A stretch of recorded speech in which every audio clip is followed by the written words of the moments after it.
Hey everyone, it is Ryan1940 here, and we are on WWX with the CH-47 Chinook that just released a few days ago in DCS. Today we are with our buddy Stalker11 Kramer, and we are on our way to the port facility to pick up some waiting SOF troops and mortar troops, which we will then haul over the front lines and insert along the enemy's convoy supply route deep in the enemy rear areas.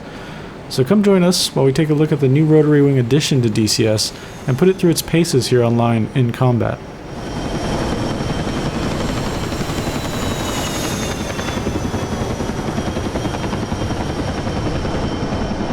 Speaking of combat, since the Chinook released into early access, I have not found a way to bind any ROE commands to give it to the gunners and make them open fire on enemy contacts we come across. I'm guessing this is something that'll be hotfixed soon, and I'm definitely looking forward to that.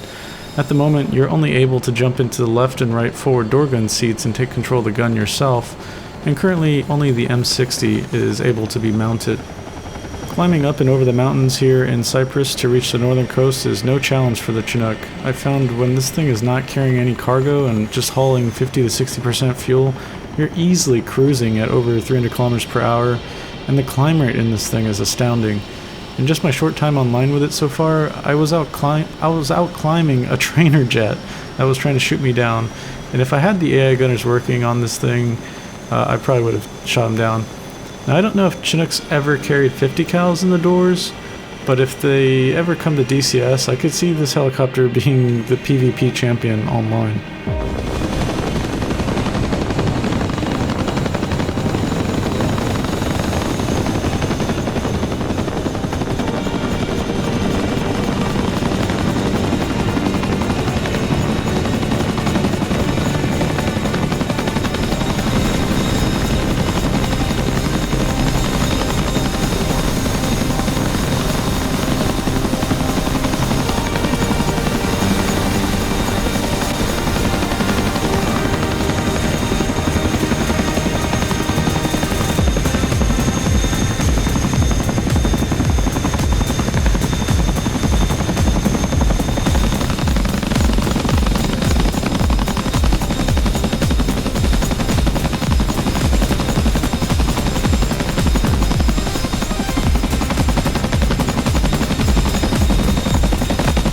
Landing here at the port facility highlights one of the things we're still lacking in DCS, and I'm hoping as logistics becomes more of a thing in the game, we start to see the inclusion of troops loading into the aircraft and equipment loaded into the aircraft.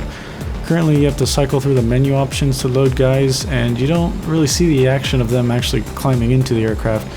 But anyways, after all this is complete, Kramer and I head off to the front line, which is about 30 nautical miles to the south.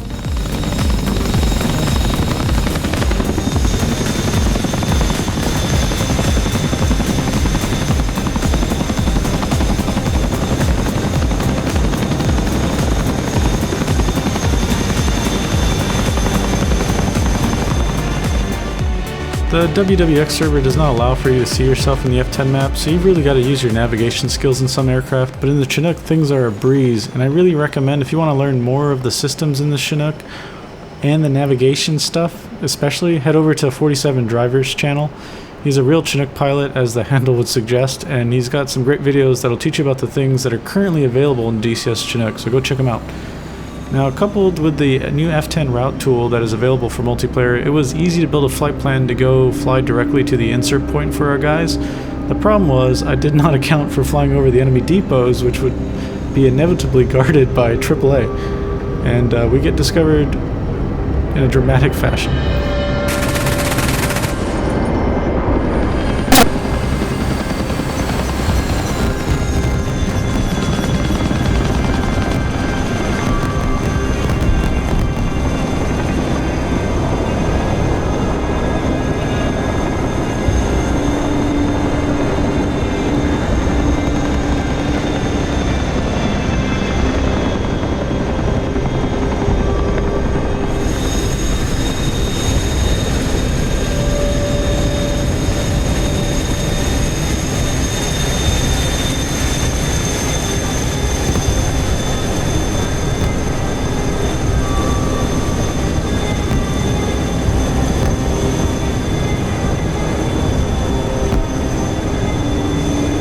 Eventually I lose an engine and then all the screens go black in the cockpit, really unable to see any information on what happened. I set the aircraft down as a precaution.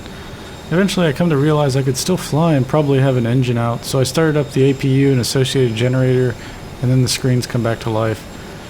Having come this far, I absolutely do not want to RTB despite all this damage. Should I? Of course I should, but this is a game, so we're going to take our chances and continue 10 to 15 more miles to the drop point.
In WWX, SOF troops and mortar troops deploy in front of your aircraft, and they will face the same heading as you. This allows you to point your troops in the direction you expect them to have contact with the enemy, and allows you to have excellent control in setting up ambush sites with overlapping fields of fire.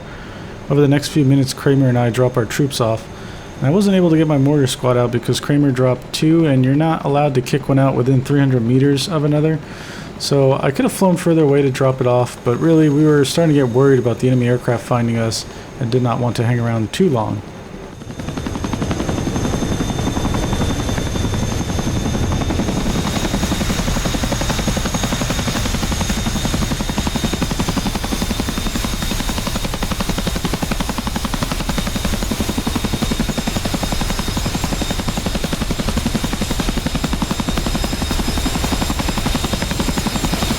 All in all, I think we dropped 6 or 7 SOF squads, total with 2 mortar sites, each consisting of 3 tubes each, so definitely a lot of firepower. The mortars are able to fire on targets you select on the map, but they will also attack targets within their line of sight if you don't wish to babysit them.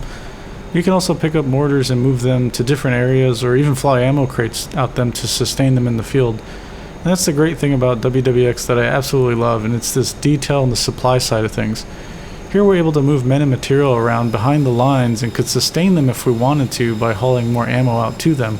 And on top of that, we're doing all this to interdict the enemy supply because they have to have a means to get the supplies from their port facility to the frontline depots, and in this case they're going to be using trucks, which hopefully our guys will destroy when they come across them.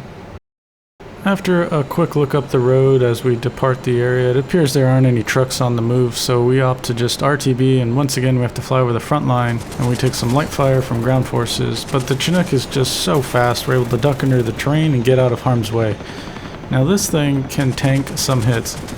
I took 23mm hits earlier on in the sortie, and then we hit the ground very hard afterwards, and then we also took a bunch of small arms fire.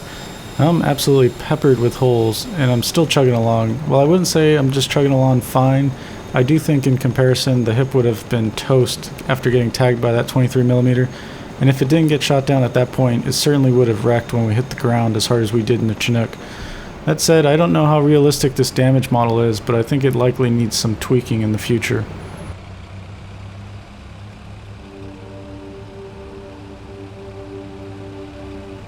As we make our way home, the trucks will eventually start to roll from the enemy port facility and start their journey up towards the frontline depots. We don't know it at the time, but just after we land, our troops will come into contact with them.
I hope you guys enjoyed my look at the CH-47. Overall, I'm happy flying it around and probably will continue to fly it some more. I'm looking forward to the AI gunners working hopefully in the hotfix soon, and I hope to see you guys out here on WWX. I'll link that in the description, and that's all from me, so I'll see you in the next one. Bye!